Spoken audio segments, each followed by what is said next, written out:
नमस्कार. मी रसिका तुमच्या सगळ्यांचं पुन्हा एकदा खूप मनापासून स्वागत करते किचनवाली स्टोरी या आपल्या यूट्यूब चॅनलमध्ये. तर आज आपण करणार आहोत अगदी झटपट, कसलंही वाटण न वापरता तरीही खूपच चटपटीत अशी ढोबळी मिरचीची सुक्की भाजी. तसं तर ढोबळी मिरची खायला कोणालाही आवडत नाही, पण एकदा अशा प्रकारे तुम्ही ही झटपट होणारी भाजी करून तर पहा. एक चपातीऐवजी मुलं 2 चपाती नक्कीच खातील. चला तर मग बिलकुलही वेळ वाया न घालवता सुरू करूयात आपली आजची रेसिपी. एकदम चमचमीत आणि झटपट होणारी अशी सिमला मिरची सुक्की भाजी.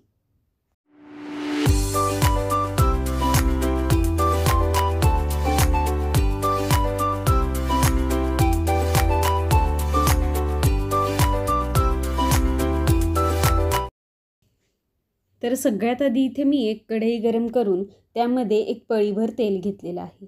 आता तेलसुद्धा आपल्याला चांगलं गरम करून घ्यायचं आहे. नंतर यामध्ये 1 चमचा आपण जिरं घालून घेऊयात. जिरं मस्तपैकी एक 10-15 सेकंद मस्त फुललं की मग यामध्ये आपण 7 ते 8 लसणाच्या पाकळ्या बारीक चिरून घालायच्या आहेत. लसूण या भाजीमध्ये खूपच खमंग असा लागतो. आता हा लसूण छान ब्राऊन रंगावरती तळला गेला की मग यामध्ये 8 ते 10 कढीपत्त्याची पानं घालून घ्यायची आहेत. कढीपत्त्याची पानं छान तडतडली की मग यामध्ये 1 वाटीभर आपल्याला बारीक चिरलेला कांदा घालून घ्यायचा आहे. कांदासुद्धा मस्त एक 2 ते 3 मिनटं गोल्डन ब्राऊन होईपर्यंत आपल्याला परतून घ्यायचा आहे. कांद्याचा रंग छान असा बदलला गेला की मग यामध्ये आपण 1 टोमॅटो बारीक चिरून घालून घेऊयात.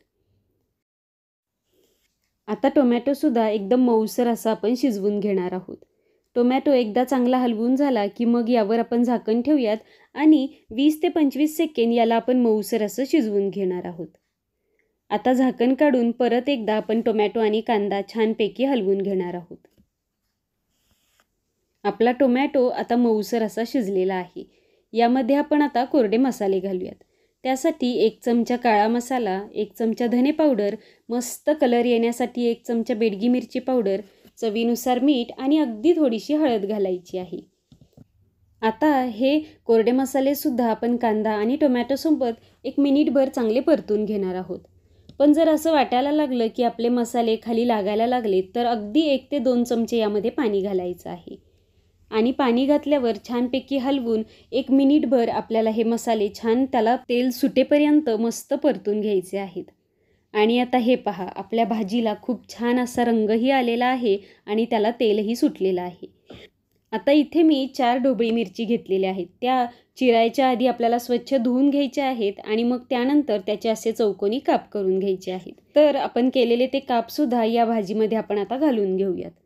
आता मस्त याला या मसाल्यांचं कोटिंग येईपर्यंत आपण परतून घेऊयात.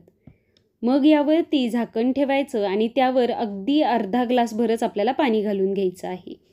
असं केल्यामुळे आपली भाजी अजिबातही करपत नाही आणि हे पाणी आपल्याला परत भाजीसाठी वापरायलाही होतं.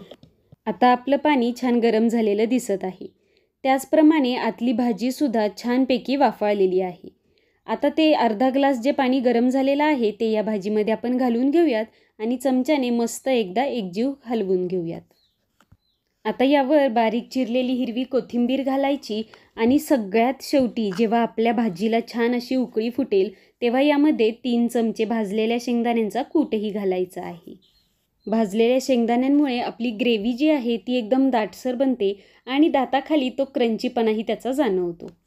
आता शेंगदाण्याचा कूट घातल्यानंतर आपण चमच्याने हे छान हलवून घेऊयात आणि पुन्हा एकदा यावर झाकण ठेवून एक 5 ते 6 मिनटं या भाजीला असं शिजवून घेणार आहोत. ढोबळी मिरची तसं पाहायला गेलं तर खूपच लवकर शिजते, त्यामुळे एक 5 मिनिटांनंतर आपण झाकण काढून पाहूयात. तर हे पहा, मस्त असा रंग आपल्या भाजीला आलेला आहे आणि खूप छान अशी तर्री देखील. आता परत एकदा आपण चमच्याने हलवून पाहूयात आणि भाजी शिजली आहे का एकदा चेक करूयात. तर आपली भाजी मस्त अशी मऊसर शिजलेली आहे. भाजी बघूनच ज्याला भूक नाही आहे त्यालासुद्धा भूक लागेल इतकी अप्रतिम ही भाजी दिसत आहे आणि चव म्हणाल तर भन्नाट. आता ही मस्त अशी चमचमीत सिमला मिरचीची भाजी तुम्ही चपाती, भाकरी किंवा अगदी भातासोबतसुद्धा खाऊ शकता. काय मग, कसा वाटला आपला आजचा व्हिडिओ?